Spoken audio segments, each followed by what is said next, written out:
Papalagan at hindi raw palalampasin ni Pangulong Bongbong Marcos ang pahayag ni Vice President Sara Duterte tungkol sa plano umanong pagpatay sa kanya.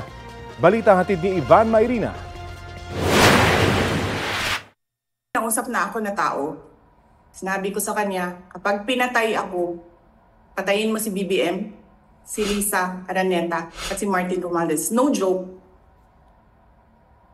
No joke. Nagbilin na ako, ma'am.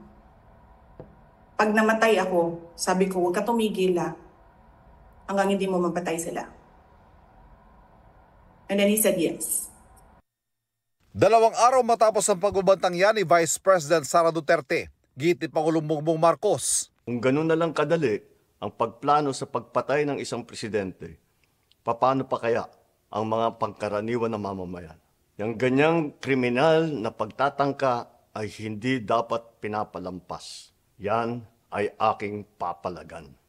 Ayon sa Pangulo, tapos na sanang usapan kung tutuparin lang anya ang sinumpaang panata bilang likod bayan na magsabi ng totoo. Hindi na sanang hahantong sa ganitong drama kung sasakodin lamang ang mga lehitimong katanungan sa Senado at sa House of Representatives. Ang katotohanan ay hindi dapat itokhang. Imbis na diretsahang sagot, nililihis pa sa kwentong chicheria. Buwelta naman ni VP Sara. Hindi ko rin palalampasin yung ginagawa nila sa akin.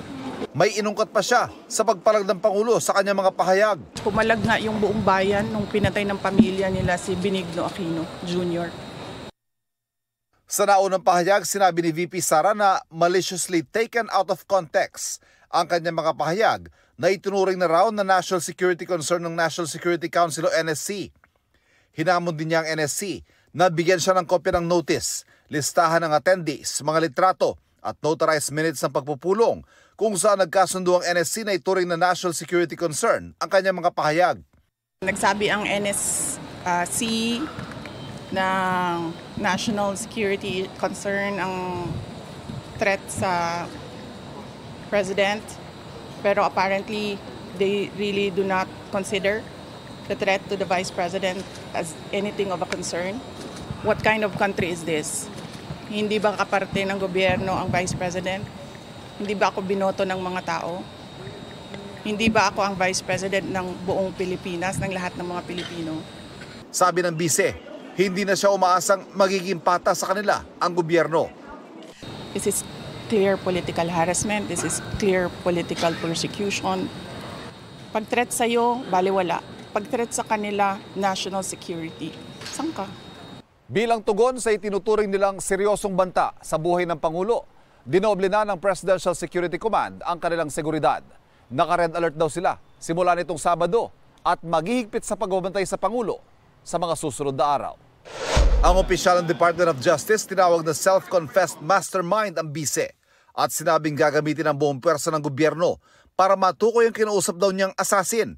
The premeditated plot to assassinate the president as declared by the self-confessed mastermind will now face legal consequences. We will use all the resources of government, all law enforcement agents to find out the identity of this assassin and the legal consequences arising out of this criminal plot will be dealt with the full force of the law. Ipasusumpi na naman ng National Bureau of Investigation si VP Sara at bibigyan ng 5 araw para humarap sa otoridad. Hindi po namin agad inaresto si Vice President dahil siya ay Vice President, napakataas na opisyal. So we are giving her chance, due process to answer. Handa naman daw itong harapin ng bise. I would gladly answer yung gusto nilang mga tanong na ipasagot.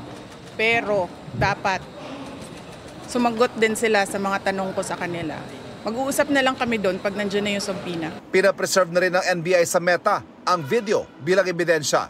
Sinimula na naman ng PNP-CIDG ang investigasyon kaugnay sa mga pahayag ng pangalawang Pangulo. Yun ang talagang tutok ng PNP. Kasi specifics na yun eh. So nandun tayo sa level na yun. Yun ang talagang abot namin. Kung totoo nga bang may hitman, kung totoong baka naman walang hitman o baka naman yan ay figure of speech na naman. So, yun ang ating mga titingnan dyan. Ayon sa DOJ, maraming pwedeng ihain na kasong kriminal sa Vice Presidente. Pwede rin siyang disiplinahin ng ombudsman at maaring madisbar o matanggalan ng lisensya bilang abogado. Very bad precedent for our country if we will not take legal action on these kinds of threat coming from a very high-ranking official. We have to maintain order in a civilized society by adherence to the rule of law, and we will apply the full strength and force of the law. A threat to the president is a threat to every Filipino because he is the one expected to deliver the service. And if he is impeded because of death threats, then it is a disservice to our people. Ivan Mayrina nagbabalita para sa GMA Integrated News.